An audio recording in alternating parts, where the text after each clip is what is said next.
Vamos a dar comienzo a esta actividad de la Facultad de Arquitectura de Universidad Ort. Les agradezco una vez más que nos sigan de esta forma.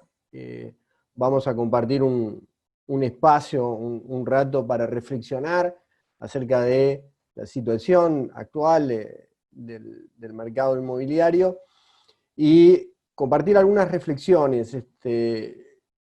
Esta actividad, la Facultad de Arquitectura de Ort esperó un tiempo para realizarla, si bien había una demanda que nos decía a ver cuándo íbamos a organizar un evento para analizar la situación del coronavirus y su repercusión en el sector inmobiliario, dejamos transcurrir un tiempo prudencial para ir viendo las principales tendencias que se podrían derivar de la situación. Y lo que les vamos a plantear hoy en realidad es un ámbito más bien reflexivo, con una mirada especial del tema. Yo voy a empezar a compartir pantalla de la manera de que podamos ir ordenando esta presentación. Al final de la presentación, lo que voy a hacer es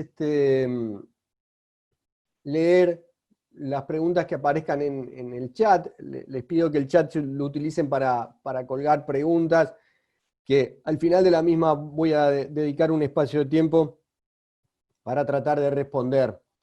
En primer término, lo que nos preocupaba tratar de desentrañar es la profundidad de los cambios que pueden derivarse de la situación que estamos viviendo y que nos tomó de sorpresa. Esa profundidad de los cambios que ustedes están viendo en todos los órdenes, desde el orden económico, pero pasando también por aspectos de la forma de vida y la forma en que reaccionamos frente a una enfermedad, a la amenaza de una enfermedad, cómo nos protegemos, cómo protegemos a nuestra familia, a nuestros seres queridos, cómo nos movilizamos. Yo creo que hay muchos aspectos que fuimos descubriendo, cómo reaccionamos individualmente ante algunas cosas y también cómo reaccionamos colectivamente hacia algo que fue inesperado y que nos tomó de sorpresa y que pensábamos que no iba a llegar. Entonces, bajo esos preceptos, lo que yo les propongo en realidad en esta charla es abarcar el tema inmobiliario, pero con una mirada drónica. Me gustó ese término, es un término que yo vengo empleando. La mirada drónica es una mirada del punto de vista general, desde arriba del problema, de manera de poder advertir los movimientos que se pueden dar, la dirección de esos movimientos, sin estar demasiado embuido ni comprometido con una visión particular muy sectorial dentro del sector inmobiliario. Es decir, el sector inmobiliario es muy vasto, es muy grande, cada vez se amplía más y tiene muchas variables que lo hacen realmente complejo. Si miráramos solamente el sector desde la mirada inmobiliaria de la venta, las conclusiones pueden ser unas. Si la miráramos solamente desde la mirada del desarrollista, el constructor, es otra. Si la miráramos desde el financista, es otra. Creo que lo que es oportuno en este momento es tener este tipo de mirada, una mirada más general, desde arriba, desde las tendencias. Y como los que me han acompañado en otras charlas, yo siempre me gusta mirar lo global, lo regional y lo local, porque hoy en día todo está interrelacionado. El problema que estamos viviendo es un problema que nunca pensábamos que iba a tener, pero era muy factible que tuviéramos, de que una pandemia rápidamente se difundiera a través del mundo y tuviera un alcance global como es el que tiene el coronavirus. Entonces, con esta introducción, lo que le quiero decir es que nuestra mirada va a ser general, de movimientos generales, no particulares, ni comprometidos con ningún sector específico. Y acá vamos a empezar a hacer algunas reflexiones. En primer lugar, sobre las características de esta crisis. Estamos ante una crisis atípica. Atípica por la generalización que tiene, a través del mundo. Esto es algo que rápidamente alcanzó a todas las economías y a todos los lugares del mundo, algunos con más virulencia y otros con menos virulencia, pero vamos a ver ese tema después un poco más con detenimiento. Por la velocidad de la propagación, a fin de enero pensábamos en Uruguay que este era un problema lejano, que estaba en China, lo mirábamos en los informativos y dijimos, oh, esto es un problema de los chinos se arreglarán. Y rápidamente en marzo, el 13 de marzo, ya lo teníamos el problema arriba.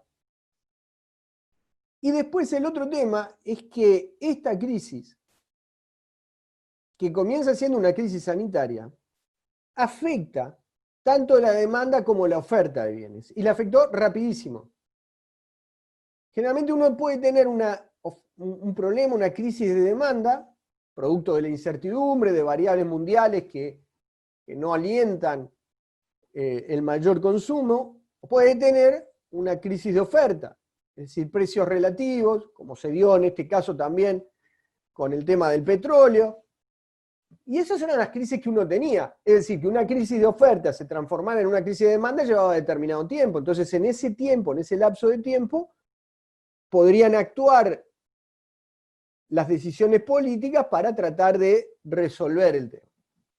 O una crisis de demanda, obviamente tenía un problema después en la oferta y también en ese lapso de tiempo podía haber lugar a decisiones políticas casi siempre que llevaran a recomponer la situación. Acá se dio al mismo tiempo una crisis de oferta, una crisis de demanda. Una cuestión que hasta los propios economistas con los que ustedes pueden estar interactuando y yendo a seminarios y escuchándolo, les dicen, no tenemos modelos que respondan confiablemente a esta situación. Por lo tanto, es una característica también especial de esta crisis. Entonces, de esta crisis atípica, ¿qué es lo que tenemos que tratar de desentrañar?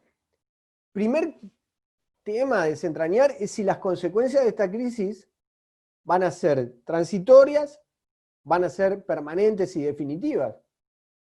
¿De qué manera va a afectar el consumo, la demanda y la oferta de bienes? Si esa afectación va a ser transitoria o va a ser definitiva. También deben haber leído ustedes consecuencias que dicen que, por ejemplo, habitaremos en un mundo diferente, que la globalización tiene los días contados, hasta que el sistema capitalista tiene los días contados, y a partir de ahí se van tejiendo una serie de consecuencias bastante extremas para el momento. Por lo tanto, ese es un tema que tendremos que poner en su justo término para valorarlo en el mercado inmobiliario. ¿Cómo se va a afectar la vida de las personas? ¿Cómo se va a afectar el relacionamiento? ¿Cómo se va a afectar la convivencia? Y si esos cambios van a ser permanentes o transitorios. Y ahí sí, ya nos estamos acercando mucho a nuestro sector, al sector inmobiliario. Como las personas decidan vivir, transportarse, interactuar, van a tener efecto en el lugar en que habitan. Aspecto que vamos a ver en unos minutos. Entonces, ¿en qué medida estos temas van a afectar al negocio inmobiliario? Es el punto de partida de esta charla que a manera de introducción les estoy señalando ahora. El otro tema que me parece central para tratar de poder pensar en escenarios futuros para cada uno de nuestros negocios, es un tema que tiene que ver con la reacción política de los gobiernos sobre esto. Hay un dilema político muy específico de esta crisis, que es el dilema de perder. Y es el peor escenario para cualquier político. El dilema político de perder consiste de que hay un trade-off, es decir, una alternativa en la cual privilegio la respuesta sanitaria eficaz frente al coronavirus, sabiendo que voy a tener un daño económico, o privilegio no tener el daño económico sacrificando la respuesta sanitaria que puedo dar. Y acá es donde aparece lo común de todos los gobiernos, es que tienen que resolver este dilema, pero las consecuencias en cada territorio de cómo se resuelva este tema tiene consecuencias importantes, como vamos a ver en nuestro sector. En este dilema político, lo que sucede es que la respuesta sanitaria eficaz depende de la respuesta que se puede dar en las camas ocupadas de CTI a una propagación importante de la pandemia. Y como todavía no hay retrovirus, no hay una vacuna, no hay manera de resolver el problema del coronavirus desde el punto de vista científico, todavía esa solución no está.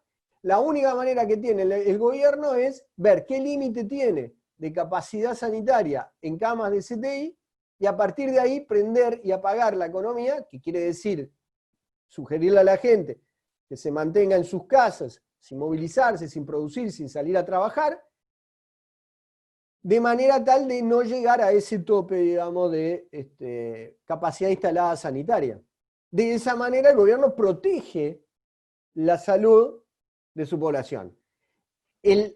La cara inversa de esto es que cuanto más detenida tenga la economía por la capacidad instalada que tiene desde el punto de vista sanitario para que no se le desborde, más va a ser el daño económico que va a producir en la actividad. Por lo tanto, de este trade-off es donde los gobiernos tienen la mayor restricción. No, pueden salir muy mal parados de esto. ¿Por qué? Porque, como ustedes han visto en algunos países, aparecen las limitaciones desde el punto de vista sanitario o aparecen las consecuencias desde el punto de vista económico, con economías que, si están mucho tiempo paradas, les hace muy difícil reactivar. Ejemplo de todo esto, Argentina, Brasil, Italia, España. Tema que volveremos ahora en un momento. O sea, el dilema político y la crisis atípica que estamos viviendo lleva a que necesariamente cada uno de nosotros, como agente económico, tenga que formarse expectativas de lo que sucederá. Y acá hay un aspecto central de todo esto.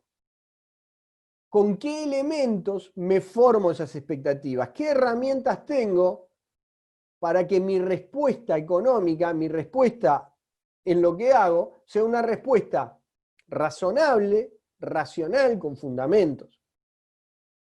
Y en esa formación de expectativas es donde queremos contribuir en esta charla.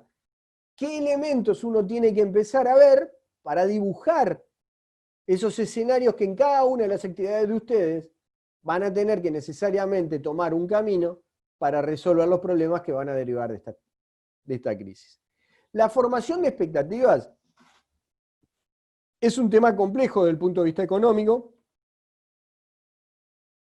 Siempre sostuve, y en los intercambios yo decía de que hay como una especie de unión entre la física cuántica y la economía, porque las expectativas moldean actividad económica y la actividad económica moldea expectativas, es un ida y vuelta. Y eso para mí fue maravilloso encontrarlo expresado en este gráfico. En este gráfico lo que se muestra es para la economía americana. Los americanos tienen una debilidad por tener estadísticas de todo. Muestra cómo la evolución de la incertidumbre de los agentes económicos moldea la respuesta en la actividad económica medida como variación mensual del Producto Bruto Interno. En negro se tiene lo que es el nivel de incertidumbre, tomando como 100 el año 2000, el nivel de incertidumbre de los agentes económicos, de nuevo en la economía americana, y en azul ustedes tienen la evolución del PBI. Entonces, lo que van a encontrar es que cada vez que hay un pico de incertidumbre, hay una caída casi simultánea del Producto Bruto Interno.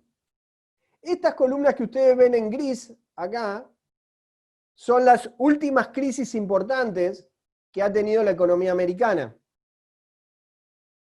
Aquí hay un pico, esta es la crisis del 90, acá hay un pico de incertidumbre, de 100 se pasa a 200, y hay una caída importante del PBI, que la ven acá, que es un poco menos del 1%. Rápidamente cae al 1%. Se recupera el nivel de certidumbre de los agentes económicos en la economía, sube el Producto Bruto. Después tenemos la crisis del 2000, después tenemos la crisis del 2008 y llegamos a la actualidad. Y fíjense, el disparo que tiene el nivel de incertidumbre nunca había llegado a 300 y la caída estrepitosa que se verifica en la variación del Producto Bruto Interno Americano, superando el 10%, también un registro inédito. ¿Qué es lo importante de esto? Es, de nuevo, la reafirmación de que las expectativas que nosotros nos formemos sobre esta crisis, la manera que se puede salir de esta crisis, el tiempo que va a llevar esta crisis, va a moldear, ¿sí? El observador moldea con sus expectativas la evolución de un Producto Bruto. Entonces, si asumimos eso, vamos a trabajar ahora sobre nuestras expectativas y cómo llevarlas al papel de los negocios inmobiliarios. Primer tema importante que les había anunciado en la introducción. Los gobiernos, los estados, están en una especie de trade-off maligno para ellos, porque tienen muchas chances de perder en imagen, que es la respuesta sanitaria que dan tiene un correlato con la respuesta económica que va a tener ese país. Entonces acá McKinsey, la consultora McKinsey, dibujó un cuadro para mí muy ejemplificativo, donde en este eje muestra la efectividad de la política económica. Y en este eje, en el vertical, muestra la efectividad de la respuesta sanitaria. Cuanto peor es la respuesta sanitaria, quiere decir de que se está muy cerca o se pasó el nivel de capacidad sanitario del país para dar respuesta a la contención del coronavirus. Cuanto mejor es la respuesta sanitaria, quiere decir de que no se llegó a saturar el nivel de respuesta y que el virus retrocede en un tiempo corto prudencial que se supone en 2 o 3 meses. Si la respuesta desde el punto de vista sanitario es mala, falla la respuesta del sistema por un largo periodo de tiempo. Y aquí lo que van a tener es el correlato de la efectividad de la política económica. Si tenemos que tener la economía cerrada o en stand-by mucho tiempo, el gobierno va a tener que dar una respuesta a eso. Y va a tener que utilizar herramientas que tendrán que evaluarse si son efectivas o no. Si la respuesta económica es buena, estamos ante escenarios de recuperación de la economía a niveles de antes del coronavirus. Si la respuesta es mala, la peor inefectividad que puede, el escenario más inefectivo que puede darse es con un alto índice de quiebras y crisis bancaria. El mejor es que el daño económico es leve y se recupera a niveles de precrisis rápidamente. Entonces, en estos escenarios tenemos extremos. Tenemos el extremo mejor, es este escenario A4, en donde la recuperación tendría una forma de V. Pero ¿para qué países está esta recuperación pensada? Para aquellos países que tienen una buena respuesta económica y una gran respuesta desde el punto de vista asistencial. Es decir, que logran hacer o contener el virus en 2 o 3 meses, no hay repeticiones y la respuesta económica tuve la economía no demasiado congelada y puede rápidamente salir a flote. Este es el mejor escenario. El peor escenario es donde falla el sistema, como les decía, no logra contener la pandemia y la respuesta económica es inefectiva para la población. Por lo tanto, hay una escalada del virus sin recuperación económica, es decir, con un alto porcentaje de probabilidad de que esta economía no se recupere. Es lo que se llama la recuperación en L. Esta es una recuperación en B. Y después hay escenarios intermedios. El escenario intermedio es lo que se llama prender y apagar. Prender y apagar quiere decir, el virus avanza, se correlaciona con el nivel, la respuesta asistencial que puede dar el país, y paro y congelo la economía. Quiere decir, le sugiero a la gente que se quede en la casa. Cuando vuelvo a tener la capacidad sanitaria a niveles razonables, enciendo. Entonces ustedes van a ver acá que es como una escalera. ¿Sí? La recuperación se da en forma de escalera. Si la respuesta económica de los gobiernos es buena, hay una B, pero acá como la ven, con escaleras. ¿Por qué? Porque hay una buena respuesta económica, pero yo necesariamente tengo que parar desde el punto de vista sanitario la economía, porque el virus no está contenido. Y aquí hay escenarios donde también, con un rápido y efectivo control sanitario, la efectividad económica, la economía no tira tan rápido como para que haya una recuperación rápida a niveles precrisis de esa economía. Ustedes me preguntarán por qué tenemos aquí señalado con celeste y con negro alguna de los cuadrantes. Bueno, McKinsey, la consultora hizo a nivel global una encuesta, yo soy referente local de McKinsey, hizo una, ya les digo, una encuesta global, y lo que muestra en el cuadrante negro es que la mayoría de los países a finales de mayo, la mayoría de las regiones a nivel global entendían de que la recuperación iba a ser con un virus recurrente y que iba a ser como una especie apaisada de recuperación. Esta evolución y esta evolución son parecidas, se les llama la evolución del símbolo de Nike, la marca deportiva. Acá tiene marchas y contramarchas y acá es mucho más homogénea la recuperación. Entonces, la mayor parte de los que respondieron la encuesta encuentran que esta va a ser la forma de recuperación de la mayoría de los países, y tenemos varios países que tienen estas formas señaladas en celeste como recuperación. Los escenarios menos probables son de una recuperación dinámica y sin contratiempos, y un escenario catastrófico sin recuperación por un largo tiempo. Estas que están en blanco son las que tienen menor probabilidad de ocurrencia, la de negro es la que tiene mayor predilección por los que respondieron, y después el resto se han movido por estas alternativas. ¿Dónde podemos estar nosotros? En Uruguay, si tuviéramos que enfocarnos acá, cada uno de ustedes haga su propia composición de lugar. Desde mi punto de vista, nosotros tenemos una muy buena respuesta sanitaria, se han tomado las medidas a tiempo y el Sistema Nacional Integrado de Salud está hoy en día capacitado para dar respuesta al coronavirus. Y esta misma pregunta ustedes me la hacían en la semana del 26 de abril, yo no sabía qué responderles, porque ahí había una gran interrogante de cuál podía ser la aceleración del virus que pudiera hacer colapsar nuestro sistema. Hoy en día, con los estudios que existen, estamos a este nivel de un rápido y efectivo control.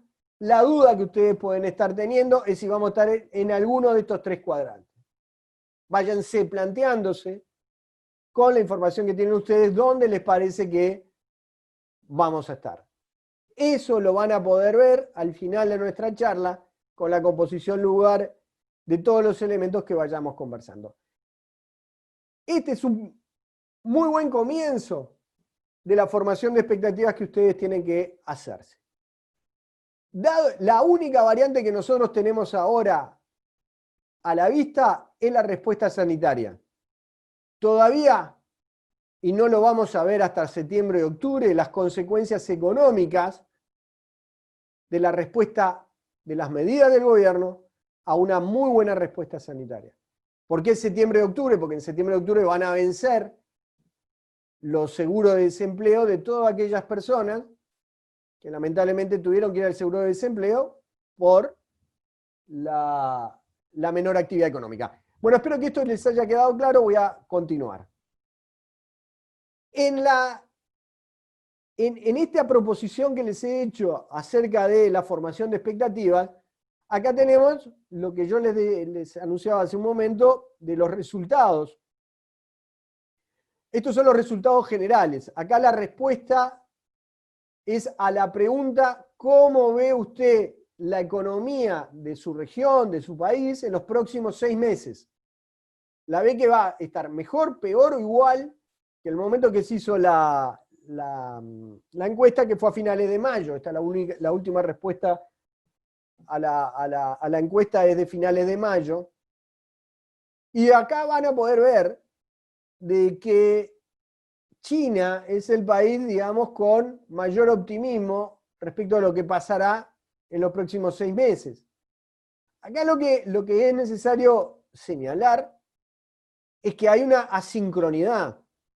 China, obviamente, fue donde se originó el tema y pasó más rápido la ola de contagio. Lo que ahora se está viendo es si va a haber o no segundas y terceras olas y se van a hacer de las mismas cepas o no del virus. Pero una vez que pasa la primera ola china, en mayo ya la estaba pasando, ya la había superado, tienen un alto porcentaje de optimismo de que en los próximos 6 meses la economía china se va a recuperar. Estados Unidos a fines de mayo estaba atravesando uno de los peores momentos de su crisis sanitaria. No obstante, estaba dividida las expectativas de los americanos acerca de lo que va a pasar en los próximos 6 meses. Y después, lo que tenemos que ver en este gráfico general es el humor que tenemos en Latinoamérica. Está bien que nosotros debemos ser filosóficamente más dramáticos que los americanos y que los chinos. Ya ahí nos estamos metiendo, salimos de la física cuántica y nos metemos en la filosofía. La filosofía oriental, occidental es diferente, sobre todo en la forma que tienen de elaborar el futuro. Para los chinos el futuro no son 6 meses, el futuro son 500 años. Para los americanos sí son 6 meses. Pero nosotros somos mucho más dramáticos. Y lo que estamos viendo es un muy mal humor, una muy mala perspectiva de la economía a nivel de Latinoamérica en general. Es decir, que la formación de expectativas de los latinoamericanos es pesimista, por lo tanto la recuperación va a ser en consonancia.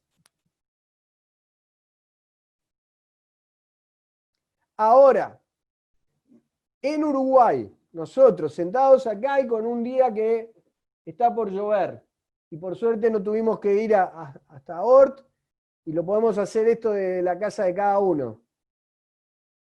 Desde Uruguay, ¿qué expectativa tendríamos que ir formándonos? Tendríamos que estar cerca de los chinos, de los americanos, de los europeos. Yo les voy a dar simplemente esta composición. El Producto Bruto Interno de América Latina caerá 7,2% en 2020 según el Banco Mundial. El Banco Mundial indicó que Latinoamérica será la región con un desplome más pronunciado, ya que la recesión será más profunda que la del 2008 y 2009. Obviamente, todos los latinoamericanos que leyeron el informe del Banco Mundial y después respondieron la encuesta de McKinsey, lleva los resultados que vimos recién. ¿No? Si leyeron este informe, obviamente van a estar por acá. Sin embargo, si nosotros desde Uruguay leemos este informe, nos vamos a dar cuenta y vemos los gráficos de todos los países de Latinoamérica, cuál es la proyección de caída en el 2020 y de recuperación en el 2021, somos uno de los 2 países que va a tener una recuperación en el 2021 superior a la caída del 2020. Esos países son Paraguay y Uruguay. Nosotros vamos a caer más que Paraguay en el 2020, pero según el Banco Mundial, nos vamos a recuperar en el 2021 de forma todavía superior a la de Paraguay. Uruguay y Paraguay son los países, los únicos dos países de Latinoamérica, todo Latinoamérica, que van a tener este comportamiento según el Banco Mundial. Por lo tanto, de nuevo, tomen sus apuntes y vayan formándose sus expectativas. Continuemos. Otro tema que es recurrente y es bien de los uruguayos es comparar las crisis. Comparar la crisis de el 2002, 2001, 2003 con la crisis actual.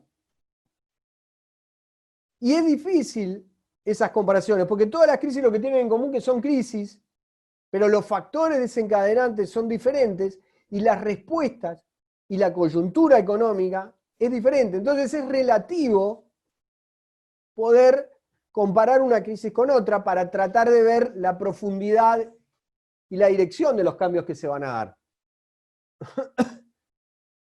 Lo único que podemos rescatar mirando con el espejo retrovisor, lo único que podemos rescatar es que en el periodo 1991-2003 la caída del PBI fue del 7%.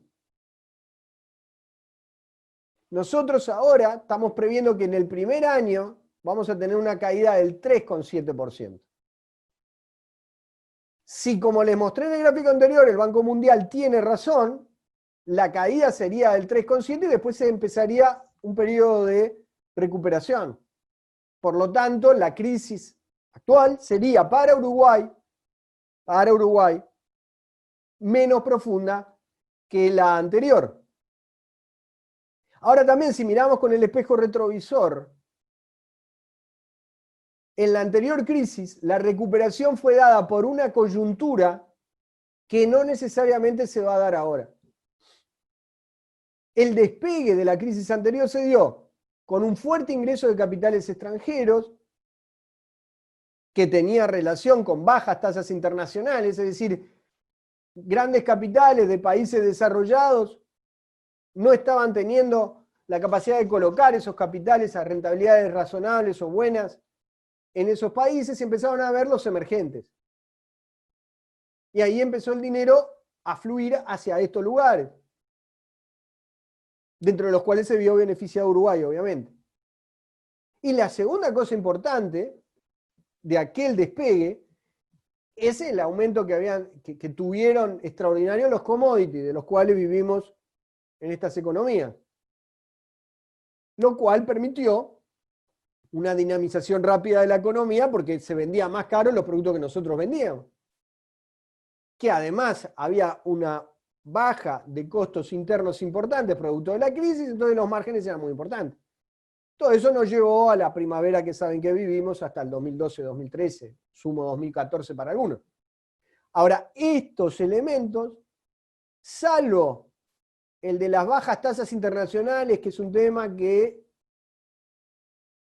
creo que llegó para quedarse por un tiempo más, lo venimos viviendo hace varios años, hubo un amague de la Fed de aumentar las tasas internacionales, pero producto de esta crisis ahora vamos a tener, por lo menos lo que dicen los economistas, un par de años más de bajas tasas internacionales. El nivel de los commodities, de los precios commodities no es malo, pero la demanda está tendiendo a bajar. Y el trasiego de los capitales extranjeros yo creo que va a ser un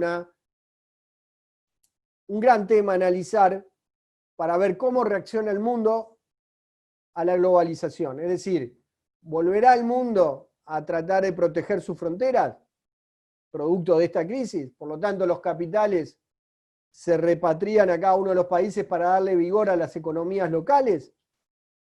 ¿O esto será un mal trago y el mundo volverá a ser global con el dinamismo que teníamos antes? Hipótesis que yo ya les digo, la veo de muy difícil concreción. Entonces, continuemos. Acá viene el segundo tema importante que les quería mostrar. Si nosotros ahora, para la formación de nuestras expectativas, trabajamos en dibujar los escenarios futuros a los que nos vamos a encontrar, tenemos que ordenar las ideas. tenemos que ver la profundidad de los cambios que tenemos que adoptar en cada una de nuestras actividades. Yo como consultor, algunos de ustedes como constructor, otros como desarrollista, otros como inmobiliario, muchos como arquitectos. Es ahora donde, una vez que formamos las expectativas de lo que va a suceder, tenemos que decir, bueno, estos son los escenarios más probables, racionalmente creo que mi actividad va a ir hacia este lugar, y yo tengo que realizar los siguientes cambios para posicionarme en esos escenarios más probables. Entonces, para ordenar este análisis y no ser reactivo ante las situaciones, y de nuevo, yo les digo, yo no pretendo acá transmitirle mi composición del lugar, sino para que ustedes ordenen sus ideas, reflexionen y después actúen. Acá hay dos variables importantes: la profundidad y duración de la recesión económica y el tiempo necesario para abatir la pandemia. Si la profundidad y duración de la recesión económica es baja y la pandemia se neutraliza, se contiene de forma rápida, 2, 3 meses, 4, a lo sumo hasta septiembre, octubre de este año,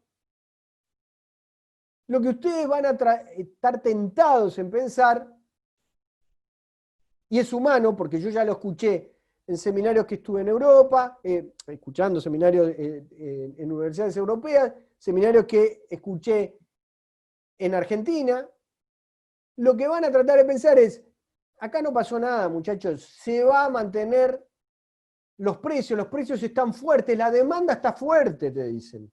Es lo que yo vengo escuchando. No, esto va a pasar, viene el verano, se pasa y la demanda está fuerte.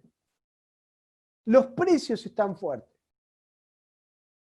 Entonces, lo que uno humanamente tiene que pensar es, bueno, pasó el mal trago, yo vuelvo a la normalidad anterior a marzo del 2020, cuando todos éramos felices y no nos dábamos cuenta.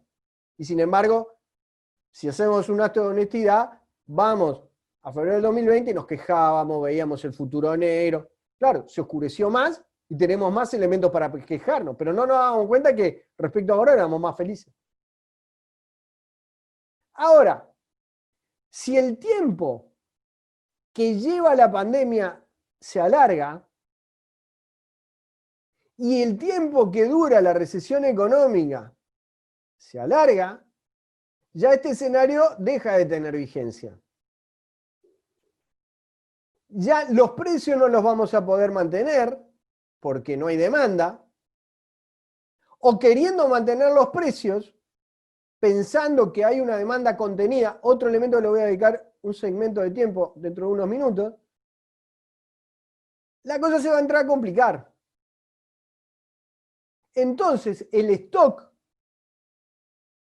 ya sea de zapatos, de bebidas o de inmuebles que yo tengo para vender, voy a tener que rotarlo. Ahí es donde van a aparecer quienes rompen los mercados, cuando el periodo de inacción o el periodo de crisis se empieza a extender, que aparecen los especuladores. ¿Qué es lo que hacen los especuladores? Atacan este precio anterior a la pandemia. Lo ponen en cuestionamiento. Esperan hasta el momento en los cuales empieza a pasar el tiempo y saben que el empresario tiene que empezar a mover el stock, porque tiene que seguir haciendo girar la rueda. Entonces, este escenario va a ser muy probable después que pase el tema de la pandemia controlada y la recesión económica se vaya profundizando. Si la recesión económica continúa, se lleva a más de un año, ya dejan de aparecer los especuladores y empiezan a aparecer otra demanda, una demanda mucho más genuina, pero sobre nuevas bases y nuevos precios. Acá hay un encuentro mucho más genuino de la demanda y oferta, porque el empresario ya tomó conciencia que tiene que hacer cambios y el comprador ya sabe de que la crisis pasó y que van a haber hay un nuevo escenario al cual todas las variables se están ajustando. Ahora, si el tema de la pandemia sigue evolucionando, lo que va a pasar es que se va a ir internalizando en la población algunas conductas que hoy las podemos ver como temporarias y especiales por la pandemia. Usar el tapaboca, tiene que pasar mucho tiempo más de usar tapaboca para que eso se vuelva un hábito. He escuchado por ahí también de que nosotros vamos a ser los nuevos japoneses, lo cual dudo. Vamos a ser los nuevos japoneses porque en cada invierno vamos a aparecer todos con tapaboca. Yo creo que va a tener que haber varios coronavirus para que eso suceda. Pero lo que estoy mostrando es la creación del hábito. Si la población empieza a internalizar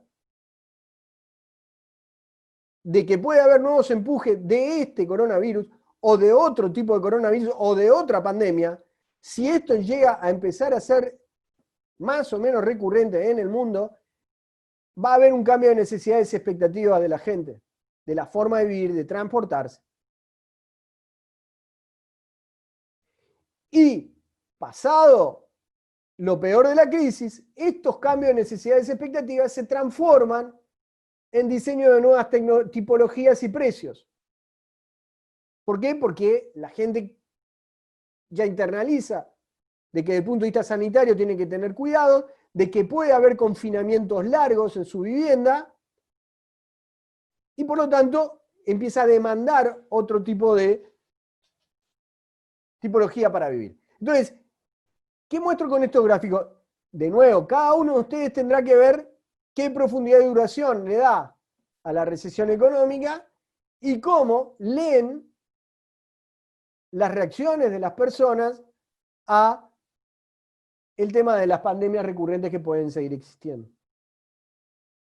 Si ustedes hacen esta composición de lugar y dicen, bueno, voy a esperar para mantener precios a ver qué pasa después de octubre, si veo que esto no lo puedo mantener, voy a tener que hacer algunos cambios y sé que van a aparecer estos, y si aguanto este embate, sé que voy a tener que ir a un nuevo esquema de precios.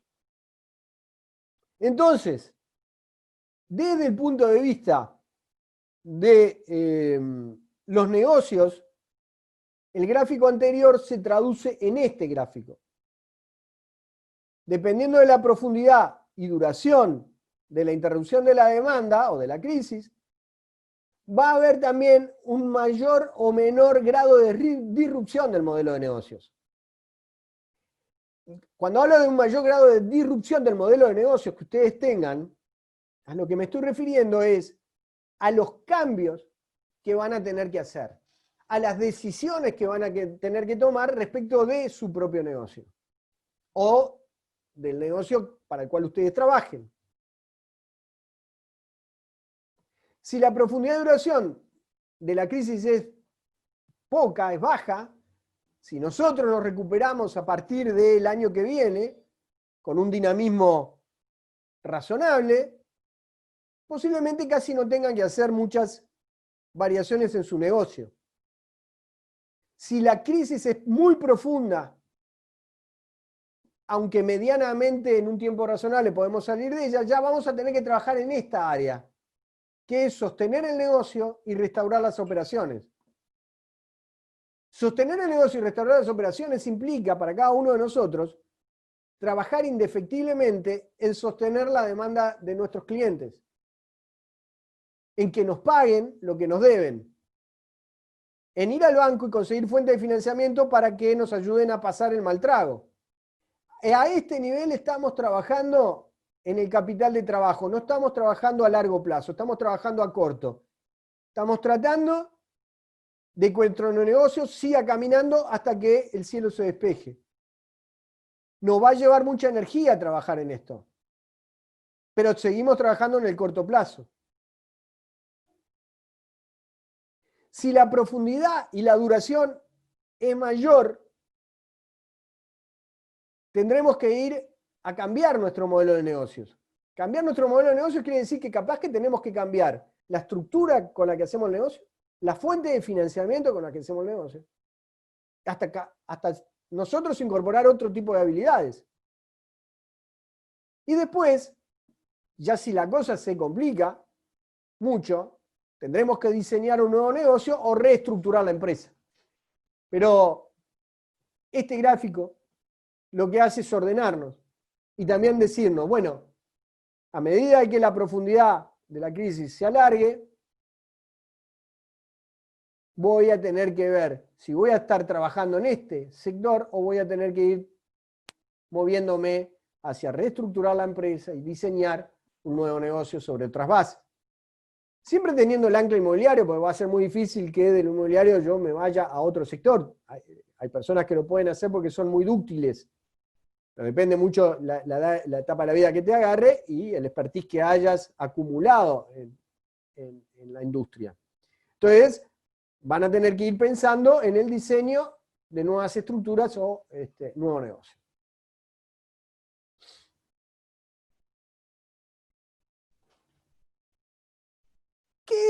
¿Cuál es uno de los temas que pueden llevar a una reacción inmediata y visceral?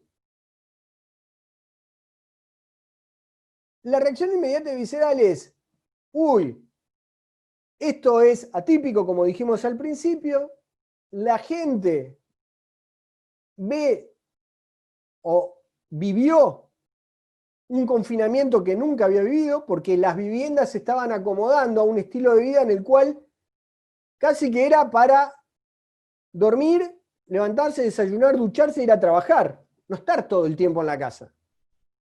Y además son casas, son hogares básicamente rotativos. ¿Qué quiere decir? Bueno, los chicos tienen su horario para estar en el colegio y disfrutar de su hogar, que a veces y muchas veces no coincide con el del padre, la madre, ni todos juntos. Creo que todos juntos viven un rato el fin de semana. Ahora, en un confinamiento, estar todo el núcleo familiar durante las 24 horas en la misma vivienda lleva a que surjan necesidades. Entonces, lo reactivo puede ser decir, bueno, a ver, ¿qué es lo que quiere la gente ahora que conoce lo que es una pandemia? Y lo reactivo pasa por ir a encuestar. Yo conozco, de uno de los seminarios que estuve hace unos días, conozco una encuesta acerca de las nuevas necesidades que la gente tiene y que descubre fruto de la pandemia. Se los voy a mostrar ahora. Es un desarrollista español, Vivienda, que hace una encuesta en España en pleno desarrollo de la pandemia. Fíjense en qué momento hace la encuesta. Todo lo que siempre quisiste saber sobre la vivienda post-coronavirus y no te atrevías a preguntar y nosotros sí. Como resultado de esta encuesta, en primer lugar aparecen las cosas bucólicas, ¿no? Bueno, en realidad, a mí me gustaría vivir en un área metropolitana, me gustaría vivir en una gran ciudad, pero aparece un alto porcentaje, 20%, esto era el 4, el 5, un alto porcentaje, 20%, y en un pueblo de menos de 10.000 habitantes. O en el campo con menos de 5.000 habitantes. Acá tenés un 37% de demanda que ya quiere cambiar su lugar de radicación. Quiere ambientes más bucólicos, más verdes, más naturales. Seguimos con la fantasía, ¿no? Porque si yo le pregunto a una persona que estuvo confinada 40 días con la amenaza de salir de la casa y conviviendo todo el tiempo con la familia, las respuestas van a ser de este tipo, pero seguimos. 39% de los respondentes dice que quieren habitar en lugares de más de 120 metros cuadrados, con 3 habitaciones, 2 baños, despacho y cocina grande. 32% se conforma con 120 metros cuadrados, necesitan 3 habitaciones para vivir. 90% mínimo 2 habitaciones. Y solamente el 4% dice que puede vivir en un estudio de 45 metros, Cuando todos sabemos que los estudios de 45 metros es lo que, por lo menos antes del coronavirus, lo más demandado. ¿Por qué? Porque es lo que yo puedo pagar y es lo que utilizo de mi vivienda porque la mayor parte del tiempo estoy trabajando y lo utilizo para dormir, ducharme, desayunar y a lo sumo estar mirando Netflix los fines de semana, pero lo puedo hacer perfectamente en 45 metros cuadrados. Ahora, claro, si tengo que estar confinado en una pandemia, aparecen estas reacciones. Más de 120 metros cuadrados con 3 habitaciones, 2 baños y un despacho. Entonces ustedes me van a decir, se están moldeando las expectativas. Ahora, estas expectativas sí se estarán moldeando, pero ¿son realizables? ¿Es para ustedes casualidad que la vivienda sean de 45, 70, a lo sumo 100 metros cuadrados? ¿Es por falta de visión de los desarrollistas? Son preguntas que tienen que contestarse. Sigamos. 41% empiezan a pedir una terraza. 34% piden jardín. 7% un balcón transitable. Y los más discretos dicen que un 18% dicen que con luz natural les basta. Pasa como necesidad la tipología de tener terraza, jardín, luz natural. Y acá aparecen otras necesidades nuevas. 66% dice que quiere una estancia con multiusos, según las necesidades. Quiere un 4% una habitación de juegos, 15% más baños, 15% un despacho. Despacho, más baños y esta estancia multiuso son necesidades que están apareciendo en la población, fruto del confinamiento al que estuvieron mucha parte de la población en los últimos tiempos. Entonces, esta sería la tipología, según el estudio que hicieron estos españoles, a las cuales estaría interesado acceder a la población. En esta tipología, el acceso desde la calle es directamente al baño para lavarse las manos. Hay una sala multiuso para mirar televisión, hacer juegos, etc. Hay una terraza adelante y una atrás, cocina abierta, integrada, 3 dormitorios, 2 baños. Esta sería una tipología que según lo que la gente aspira a tener, deberían estar pensando en realizar. El tema es la accesibilidad. Es si a este deseo es posible alcanzarlo. Al deseo siempre se contrapone la realidad. Por lo tanto, en esto, este ejercicio ustedes lo pueden hacer acá, lo pueden hacer en Montevideo, lo pueden hacer en Lima, en Perú, en Buenos Aires, donde sea. ¿Qué les va a surgir ahora al que lo hace? Le va a surgir las necesidades ideales de las carencias que la gente está evidenciando en esta nueva realidad. Lo más interesante que yo escuché hasta el momento no está por acá, ¿eh? No está en salir como locos, hacer investigación de mercado, no tengo nada contra gente que hace investigación de mercado, lo hacen muy bien, pero es la oportunidad. Y es cómo se haga esa investigación de mercado. Porque podés hacer una investigación de mercado diciendo, con el nivel de posibilidades que usted tiene actualmente y avisora y las expectativas que tiene en el futuro, ¿cuál sería su expectativa habitacional para los próximos 5 años? Pero lo más interesante, yo les decía, que encontré, no está solamente en preguntarle a las personas. Hay desarrollistas que están trabajando a nivel de psicólogos, de sociólogos, de antropólogos y de futuristas. Porque lo que entienden es que la gente no sabe lo que quiere o aspira a algo que no puede obtener. Es algo así como, me dijeron, algo así como lo que hacía Steve Jobs. Yo no le pregunto a la gente lo que quiere. Yo les muestro lo que va a querer. Y ese es un camino que ustedes tendrán que ver si lo pueden emprender o los convenzo o no de emprender. Sigamos. El tema de la demanda contenida. El tema de la demanda contenida lo vengo escuchando en todos los seminarios. El tema es que esos seminarios, de nuevo, están influenciados no por la visión drónica que yo les vendí a ustedes desde el inicio, sino por una visión sectorial. Y la visión sectorial lo que tiene es que está tan imbuida en la problemática micro que no pierde perspectiva de lo macro.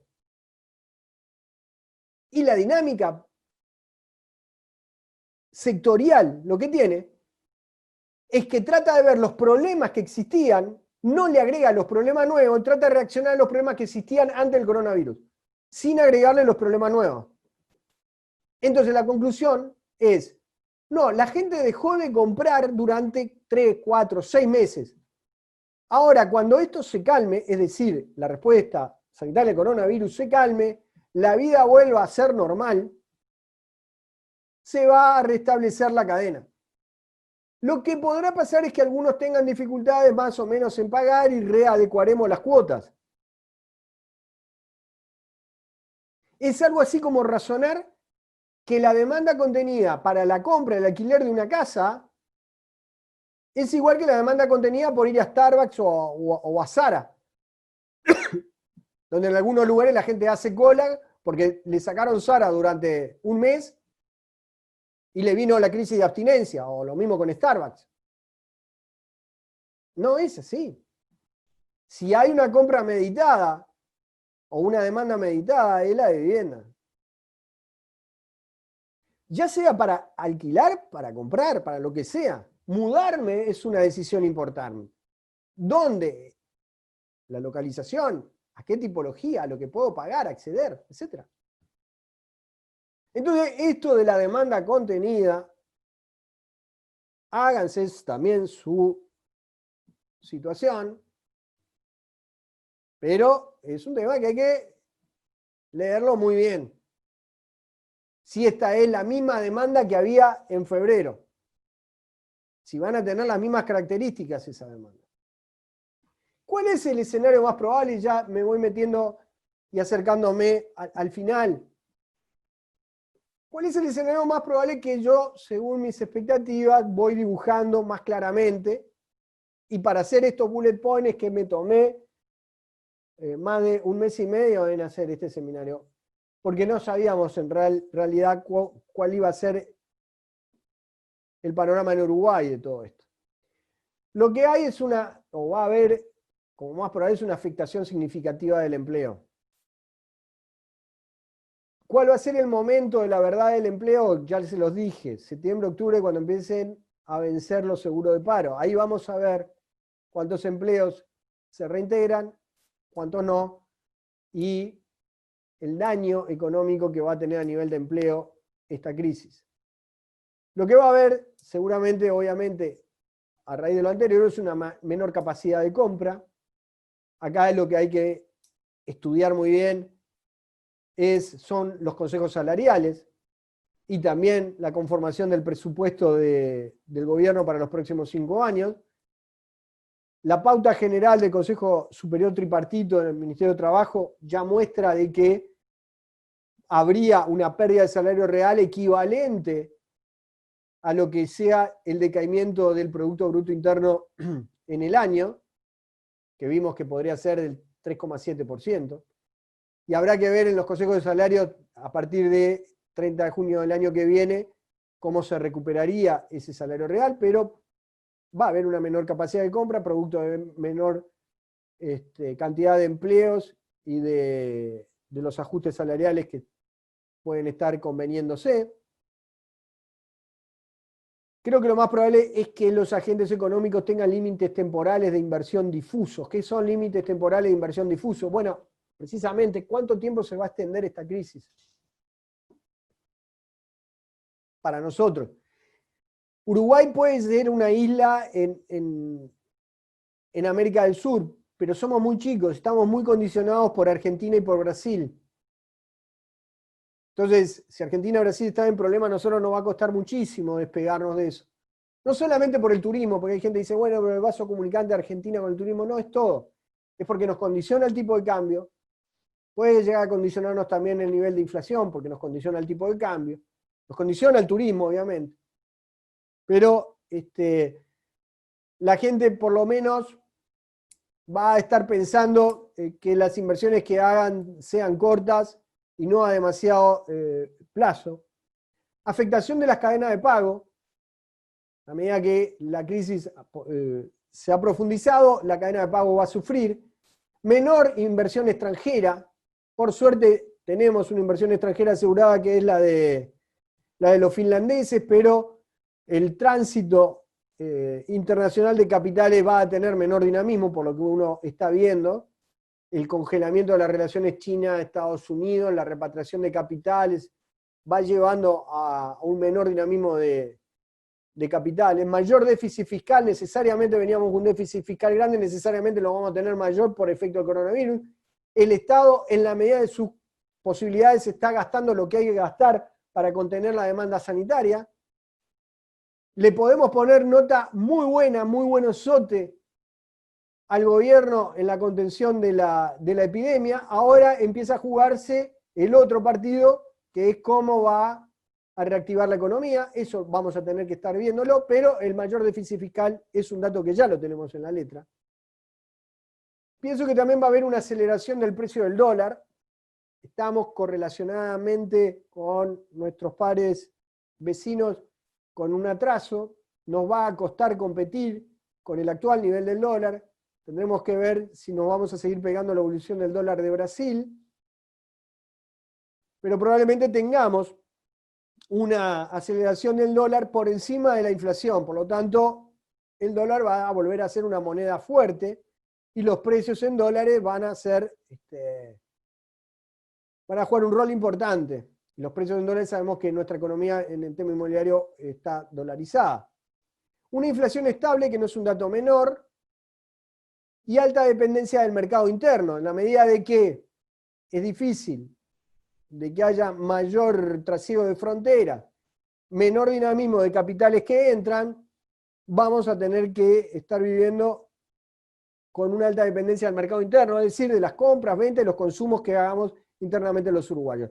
Este es un escenario, por lo menos para mí, muy probable, al cual en el tema inmobiliario creo que hay que prestarle atención a estos temas.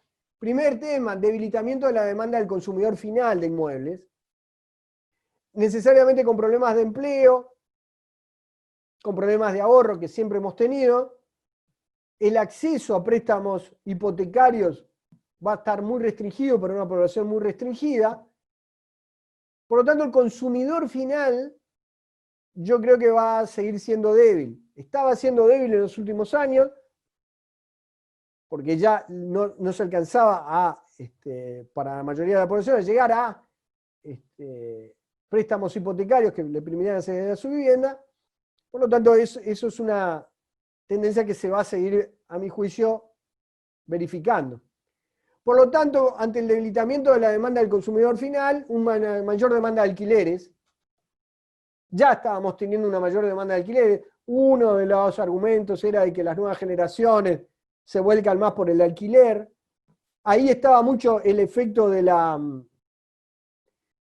co-living, producto del co-living que va a estar muy amenazado por este tema de la pandemia. El co-living, el coworking son productos muy amenazados por esto. Por lo tanto, desde el punto de vista residencial vemos una mayor demanda de alquileres que primero va a agotar el stock que existe, pero necesariamente va a tener que haber una nueva oferta para que no se disparen el precio de esos alquileres. Y ahí, para la nueva oferta de vivienda en alquiler, es fundamental el papel de los inversores. Y el papel de los inversores, que son aquellos que arriesgan en ampliar el número de viviendas en alquiler, o ponerlas en alquiler, van a tener que jugar, o por lo menos si lo hacen de manera racional, van a tener que ver y nivelar la rentabilidad de esos alquileres contra la emisión de bonos del Estado. Es decir, bonos públicos del Estado uruguayo, que es riesgo Uruguay, qué rendimiento tienen o van a tener, para ver si me posiciono en bonos del gobierno uruguayo o hago una inversión en el mercado inmobiliario. Los costos de entrada y salida no son los mismos, la liquidez no es la misma, y a una tasa de rentabilidad parecida. Acuérdense que los bonos emitidos por el Estado uruguayo están exentos de IRPF, hacen de que sean una gran competencia al momento de volcar nuevos recursos al Estado, perdón, al mercado inmobiliario. Por lo tanto, ahí tenemos en el sector inmobiliario una competencia con los bonos del Estado, donde el Estado a su vez está incentivado en emitir nueva deuda por las tasas internacionales bajas y la buena reputación que tiene Uruguay a nivel internacional. Lo único que lo puede estar ahora frenando para no hacerlo es el extraordinario déficit fiscal que tenemos. Por lo tanto, hay que moderar ese déficit fiscal y después aprovechar las tasas internacionales. Cambio de tipología de las viviendas. Bueno, yo se lo mostré. Si van a salir a buscar ahora la demanda para la nueva tipología, le van a decir cosas que de repente no se sostienen dentro de un año. Pero no se sostienen por las limitantes que venimos viendo económicas. Ahora, que hay que contemplar de alguna manera algunos deseos para que el producto sea más atractivo, yo creo que sí. Lugares abiertos, mayor cantidad de luz, terrazas, lugares donde pueda tener buena circulación de aire. Yo creo que sí, lo que se puede poner en el mercado son algunas cosas que contemplan algunos de los aspectos. Yo creo que el aspecto que no se va a poder contemplar por una restricción económica del mercado son los tamaños de la vivienda. Pero hacerlas más habitables, yo creo que hay temas, y los arquitectos son especialistas en los temas de hacerlos atractivos. Por lo tanto, creo que hay cosas para hacer, no con la profundidad que uno podría estar pensando que va a tener la demanda en los próximos tiempos. El otro tema que hay que prestarle atención y que va a cambiar son los costos de construcción. Los costos de construcción de Uruguay siguen permaneciendo altos y no encuentro, por lo menos con los interlocutores que estoy teniendo, maneras rápidas de bajarlos. Acá me parece que hay que trabajar en dos temas. En mayor aceleración de la obra, del tiempo de obra, que tiene como contrapartida de que ahora con las nuevas medidas de seguridad de la epidemia lleva a que eso tenga su freno, pero si no avanzamos más rápido en las obras, no estamos siendo efectivos con el capital empleado. Creo que hay que incorporar en el costo de construcción nuevas formas de construcción, más eficientes, más rápidas, y hay que prestar atención también a este Consejo de Salarios de este año, porque la incidencia salarial es muy grande en los costos de construcción. Por lo tanto, mayor velocidad de obra, atención al Consejo de Salarios, nuevos procedimientos de construcción, incorporarlos rápidamente, son desafíos que el sector tiene que tener, enfrentar y resolver. Otro tema que hace al tiempo que va a empezar a ser un factor determinante en el negocio inmobiliario futuro, es achicar los tiempos de preparación de los proyectos. No puede haber 7 meses, 6 meses, un año para obtener permisos de construcción, para que nos aprueben planos, para que nos den respuestas. ¿Por qué? Porque la formación de expectativas que hoy estábamos viendo de ese consumidor, de ese inversor, perdón, que estábamos diciendo recién, que está dispuesto a arriesgar su dinero en vivienda nueva, que vaya al alquiler y obtener una renta, no puede estar esperando 2 años, 36 meses, a que la vivienda esté en condiciones de alquilarse. Porque en 36 meses ya vimos que las cosas cambian muchísimo. Entonces para eso el tipo dice, bueno, mira, me quedo en el bono del Estado uruguayo que me da cierta seguridad, cobro y otra cosa. Entonces, en cada lugar, como decíamos recién, en la velocidad de avance de las obras y en la burocracia antes de poner un ladrillo en la obra, tenemos que trabajar. Otros están trabajando. Panamá ya tiene todo el proceso de aprobación de las nuevas obras de manera digital. Y le asegura a los promotores que en 15 días tienen una respuesta. En 15 días están las observaciones. La resuelven, en 15 días le responden, en un mes tienen el permiso de construcción. Pero, si no somos conscientes de que hay que empezar a transitar ese camino, esas inversiones que estamos pidiendo que vengan, van a ver esto como una contra. Reciclajes, otro tema importante. Quizás la obra nueva demore un poco más en llevarse a cabo por este proceso decisorio que les estoy diciendo, que va a llevar un tiempo. Ahora los reciclajes son procesos más cortos de decisión y de puesta a punto y en condiciones de estar en el mercado de vivienda.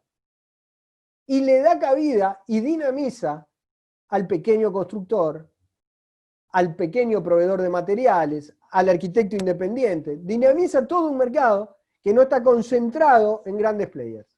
Por lo tanto, creo que hay que ver el negocio de reciclaje, hay que facilitarle el negocio de reciclaje y hay que hacerlo rentable. Hay que estudiar ahí las pautas que no lo hacen del todo atractivo para hacerlo más atractivo. Redireccionar destino. Bueno, este es un proceso que se venía dando y que creo que se va a acentuar. Redireccionar destino. Los hoteles, muchos hoteles y ahora muy comprometidos en su modelo de negocio. Entonces, como yo les decía, el hotel es, en el gráfico que yo les mostré anteriormente, el que va a estar trabajando en aquella circunferencia que decía cambiar el modelo de negocio. No va a tener que estar trabajando en el capital de trabajo ni en los precios. Posiblemente tenga que trabajar en cambiar el modelo de negocio. Y ahí hay alternativas. Entonces, por último, acá lo pongo con un signo de interrogación, creo que pueden llegar a darse cambios en las cadenas de suministros de la industria de la construcción. ¿Por dónde creo que pasa esto? Y yo creo que es muy claro en el sector salud. En el sector salud, la dependencia de insumos chinos es un tema que va a terminarse.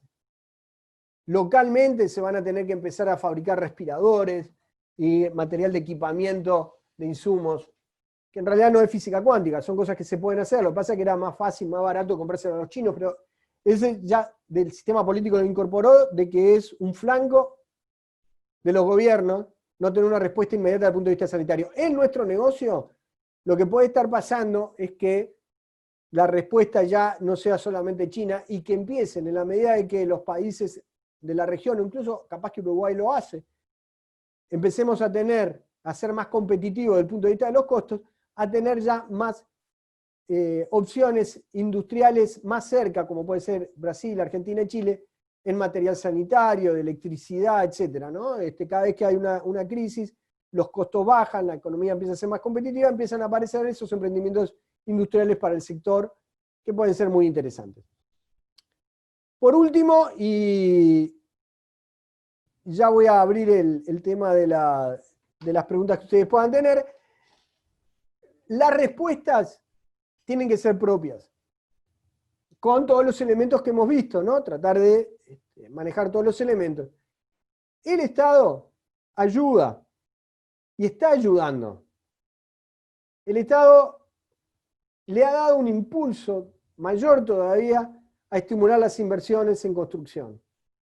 La ley de inversiones ha tenido un nuevo impulso. Están viendo ustedes cambios en facilitar la política de residencia fiscal y residencia legal en nuestro país. Yo creo que es una buena estrategia tratar de traer, en algún momento se habló de 2.000 extranjeros que hicieran inversiones en Uruguay. 2.000 extranjeros que hagan inversiones en Uruguay por los nuevos mínimos de $380.000, son 176 millones de dólares en compra nada más que de vivienda. 176 millones de dólares en compra de vivienda, si hace una diferencia en Uruguay. Puede ayudar a mantener precios. Puede ayudar a mantener precios. Puede ayudar a crear nueva demanda y nueva oferta de alquileres. Entonces, yo creo que es un muy buen camino. Se puede hablar acerca de este tema porque no es para todo el mundo. No va a venir media Argentina a Uruguay, pero viniendo 2.000 como, creo que fue el propio presidente que lo dijo, que tenía esa expectativa, ya es un número muy importante. ya dinamiza un mercado pequeño como el que tenemos. Entonces ahora, muchachos, por acá voy a ir dejando para tener un espacio de intercambio con ustedes. Bueno, ¿les parece bien? Voy a leer algunas de las preguntas. Voy a tratar de dar respuesta a algunas. Hay unas cuantas. Voy a tratar de ser lo más concreto posible. Luis Rodríguez dice, ¿qué medidas se podría tomar el sector inmobiliario para procurar una respuesta habitacional de los sectores medios bajos? ¿La construcción con destino de arrendamiento es la única respuesta? No, no debería ser la única. Creo que es la más clara, Luis, no creo que sea la única. Tú estás hablando de respuesta habitacional a los sectores medios bajos. Sí, me han hablado de iniciativas de que se logre llegar al séptimo decil, creo que me decían, entre el 5 y 7 séptimo decil, para que logren acceder a la vivienda. Ese es un desafío importantísimo que tienen todos los países, ¿no? El de responder a vivienda digna para personas de menores recursos. Creo que hay iniciativas, me dijeron de la Asociación de Promotores Privados, estaba estudiando iniciativas. Yo desde el punto de vista personal lo que te puedo responder es que para mí ahí juegan dos temas. Uno, estos sistemas de construcción más estandarizados y eficientes que acorten los plazos de construcción. Y otro, el precio de la tierra. Yo creo que hay que ser creativos con el tema de la tierra. Una respuesta generalmente fácil al tema de la tierra es, bueno, compro tierra lejos y construyo rápido y barato. Sí, pero estoy lejos para esa gente. Nosotros lo que tenemos que tratar es atraer, y tengan en cuenta que ahora con la nueva realidad que tenemos, los viajes en ómnibus y las aglomeraciones en ómnibus va a ser un tema que la gente va a tratar de rechazar. Por lo tanto, mi respuesta concreta es, sí se debería trabajar. Creo que las respuestas están en los sistemas constructivos sin estudiar bien el acceso a la tierra de esos emprendimientos. ¿Existe una locación de la oferta que no esté relacionada con la demanda? ¿Tenemos datos de localización de la demanda? Bueno, en realidad los datos existen, hay que saber extraerlos. Si me decís si son datos públicos, no, pero si tenés una buena persona que maneje megadatos, de los portales podés extraer dónde está la mayor demanda. No te digo, no son cifras oficiales, no me parece que tenga que ser algo oficial, pero hay manera de saber la localización de la demanda. ¿Es correcto habilitar los monoambientes para la vivienda de interés social? Buena pregunta. Yo creo que es correcto. Es correcto todo lo que dinamice al sector. Tener una ley que incentive la oferta, pero la oferta de un producto que no tiene demanda o que tiene una demanda restringida, hace ineficaz la ley. Yo siempre doy el mismo ejemplo. Uruguay ha sido exitoso en hacer ineficaces e inaplicables los instrumentos financieros. Le pasó al leasing, el leasing inmobiliario nunca despega, le ha pasado con los mecanismos de securitización, llevan mucho tiempo en ponerse en práctica. ¿Por qué? Porque la demanda después de esos instrumentos no se acompasa a lo que la ley dice. Bueno, acá creo que la iniciativa, que me parece buena, es, si hay una demanda de monoambientes y puede estar incentivada, que se haga. Que se haga. Porque acuérdense que dentro de la ley de promoción hay zonas que están beneficiadas. Si ese monoambiente no va a competir con el monoambiente de depósitos. ¿Por qué? Porque el depósito no está privilegiado y el del cordón, por decir algo, sí. Por lo tanto, me parece una buena iniciativa. Me parece también una muy buena iniciativa sacarle la restricción que castigaba en realidad al inversor del proyecto, que le obligaba a poner en el mercado por un precio unas viviendas que iban en contra del proyecto y que por lo tanto aumentaba el precio de las otras viviendas que no eran la que estaba en definitiva beneficiada. todos esos mecanismos no le agregan transparencia al mercado y van directo al fracaso después del instrumento.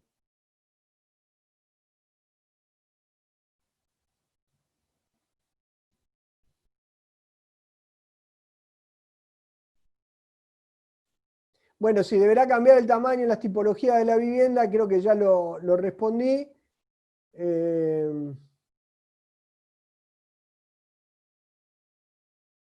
¿Dónde pensás que se pueden aplicar geográficamente las inversiones en Uruguay?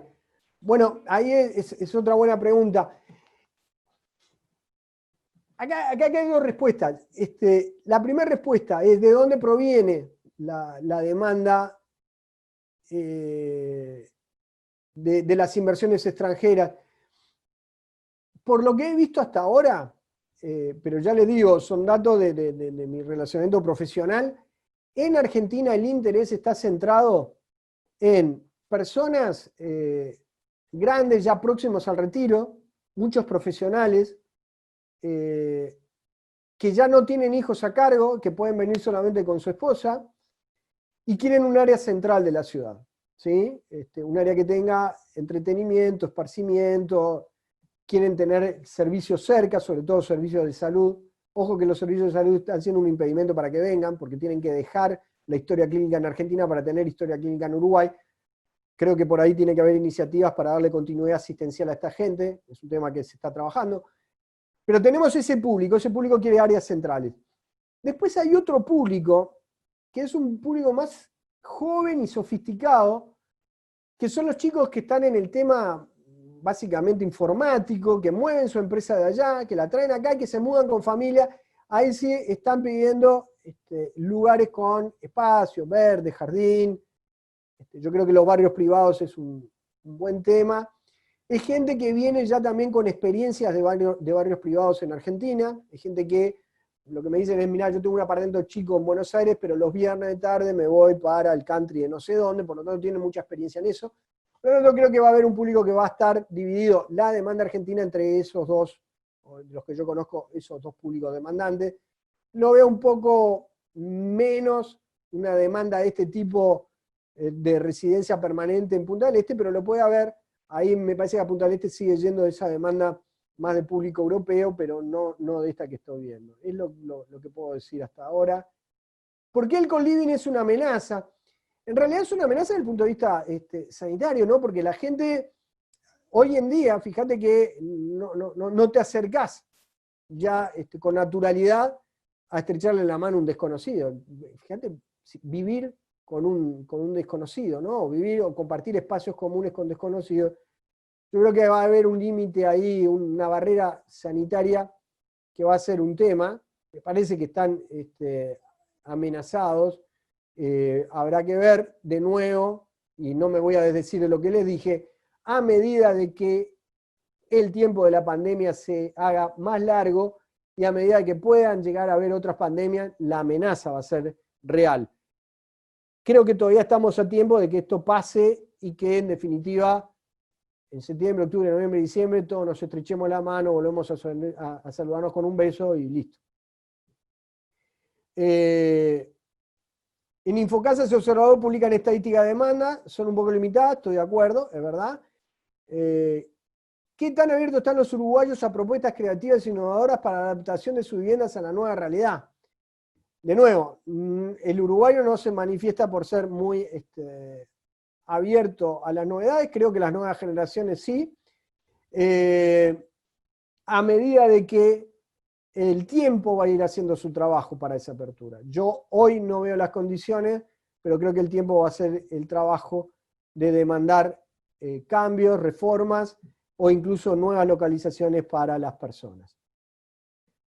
No tengo más preguntas en el chat.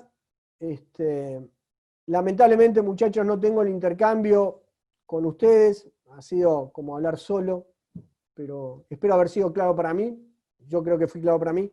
Espero haber sido claro para ustedes. Les voy a mandar un saludo a todos y bueno, nos pretendo encontrar en una próxima actividad de la Universidad Hort. ¿Vamos? Saludos para todos. Que pasen muy bien.